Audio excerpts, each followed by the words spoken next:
4 медали – золотую, серебряную и 2 бронзовые – завоевала команда из Якутии на спортивных состязаниях для детей, перенесших онкологические заболевания.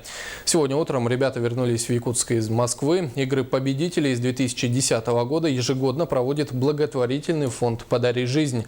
С подробностями Сергей Алексеев. Уже второй раз команда благотворительного фонда «Праздник жизни» возвращается с международных игр не с пустыми руками. В этом году в копилке нашей сборной 4 медали. В играх победителей участвовали представители 15 стран ближнего и дальнего зарубежья. Конкуренция была большой. Призер игр Настя Корякина еще раз доказала, что лучших стрелков воспитывают на севере.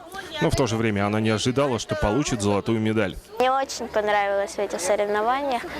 Я просто была очень радостная, счастливая. Мне очень понравилось.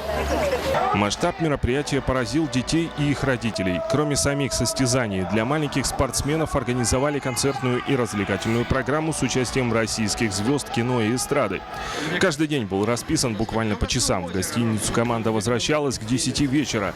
Многие из ребят в Москву приехали в первый раз, поэтому для того, чтобы показать сердце России, Красную площадь, вечером после насыщенного дня родители скинулись и прокатили детвору на лимузине до главной достопримечательности столицы Родины. Малыши, поборовшие страшный недуг в свои недолгие годы, уже знающие цену жизни, отвыкают от жесткого расписания медикаментов и химиотерапии. Они постепенно возвращаются в нормальную среду и живут как обычные дети.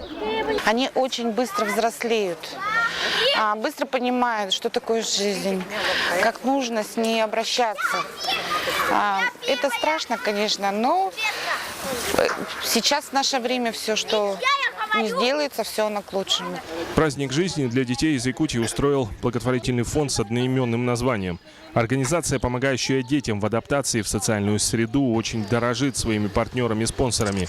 Тем более, что для компаний во время кризиса все труднее найти средства для помощи. Конечно, это удалось благодаря нашим благотворителям, авиакомпании «Якутия», ООО «Металлторг» и компании национальной посуды «Камелек». Мы благодарим наших благотворителей за то, что они